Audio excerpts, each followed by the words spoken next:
Welcome back to Indianomics. I have a very interesting guest. I've been speaking with Sanjeev Sanyal, economist and member of the Prime Minister's Economic Advisory Council.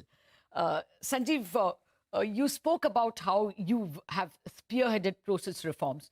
Now, one of the big reforms that we were expecting from this government which was promised in a big way was privatization. It was expected that there will be only 4 units in every sector and the rest will be privatized. We haven't seen that much progress. IDBI is kind of progressing, still looking for the final touches before you find a buyer. On the other banks, we have not seen a move. Anything you can update us on the next big reform?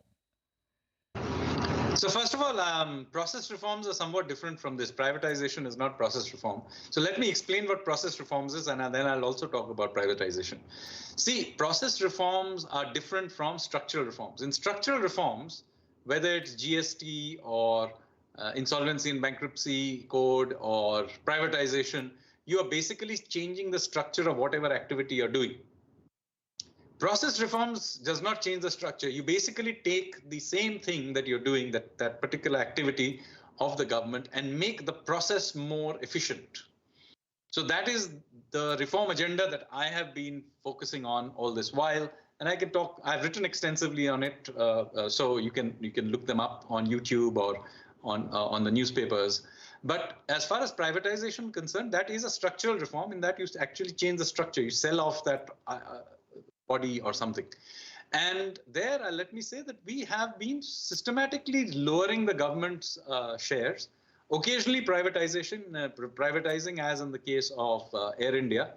But do remember that we don't see it as a source of income. Many people look at, this is as some sort of a income stream of the government. It's not. We basically believe in largely market-driven systems. And over time, we have found that we have been able to increase the value of that asset before we sell it off. There are an infinite number of assets more in the pipeline, and not just companies. There's land monetization. There are many other things, and we have discovered that we can do it slowly and steadily rather than try to do it radically. It's none of these companies are getting in the way in any way. So IDBI over a period of time, we will lower in LIC our government share over a period of time. The idea is to do it without causing any ripples in the system. Enough. We are waiting, of course, for further announcements in the financial sector and in other sectors as well. But Sanjeev, let me come to this interesting paper you've written on states' performances or relative performance of states. There are some very startling things that you point out, that southern states didn't do anything really till 1991, and then you see them like 2x or 1.5x the per capita income of the country, and West Bengal, which was far ahead, Punjab, which was very high in terms of relative per capita income, nosedives after 1990. Any more interesting observations and lessons for policy making? Yes, absolutely. So this is a paper for the readers that I did on looking at relative performance of states since 1960 to the present. And there are some very stark things, as you pointed out. Southern India did particularly well after 1991. So they are the real beneficiaries of the liberalization era, so to speak. There's also Western India, by the way. Gujarat does particularly well in the post-liberalization phase. In fact, their success is even more recent. It's really after 2000 that they really get going. So there are parts of the country that do very well. Even in the north, there are some parts like Haryana that do quite well. On the other hand, you have a peculiar situation in eastern India. And really, a lot of talk about north-south divide and so on. But the real divide in India is east versus the rest.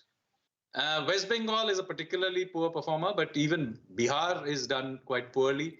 Bihar's per capita income, for example, is 1/10 of that of Sikkim or Gujarat or Goa. So, it's really been a poor performer. Similarly, you have West Bengal, which was one of the most industrialized states in the country in the beginning, but has really slowed down. So there are some big changes, which come through very clearly. And then there is, of course, this experiment of Punjab vis-a-vis Haryana.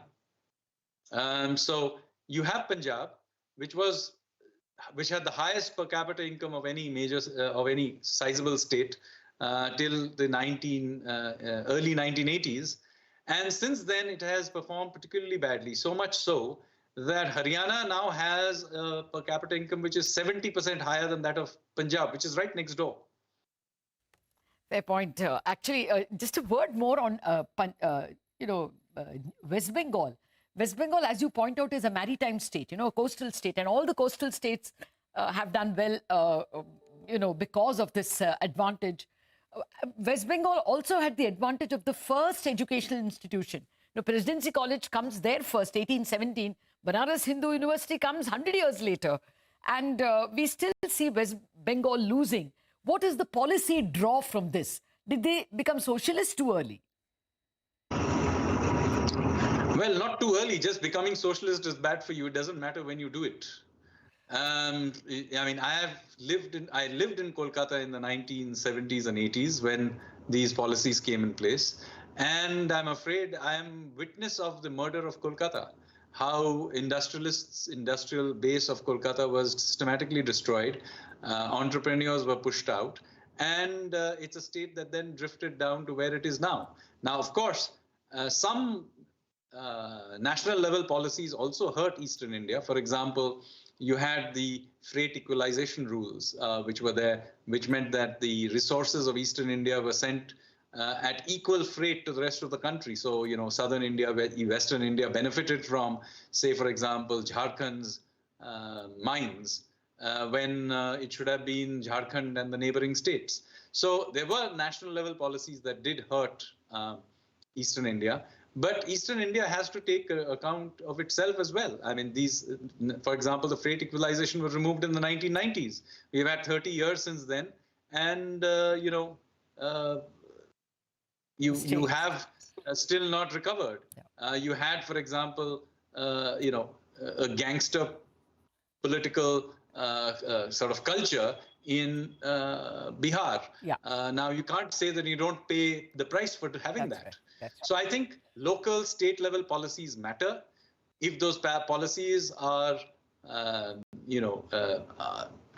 unhelpful, then I don't think anybody should complain that business activity, industry, etc., walks out.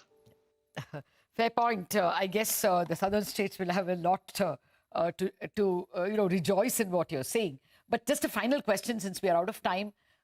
Should Maharashtra go the other way? I mean, at the moment, it looks like, it could be in favor of the BJP itself. But if it were to go the other way, will that make a very big difference to policy making in the center? Well, I can't comment on politics. I'm a technocrat. All I can say is that having policies that are unhelpful to business are not going to be good for the economy. Okay. And, we have seen that, and in the specific case of West Bengal, I'm personally witness of what happens when you have an environment which is unfriendly to industry and business in general. The entrepreneurs decamp and leave. So I don't think anybody should have any doubt in their mind that policies matter, and if you have policies that are unhelpful for growth, then, you won't get growth. Okay. Fair point. Sanjeev Sanyal, will speak to you later. Thank you very much for spending so much time with us. Thank you. Okay. Well, that's the word coming in from Sanjeev Sanyal. Not to worry too much about the slowdown that we saw in the second quarter. There is enough fiscal and monetary space, and Trumponomics not necessarily inimical to India. On that note, we wrap up on Indianomics. Thanks for watching.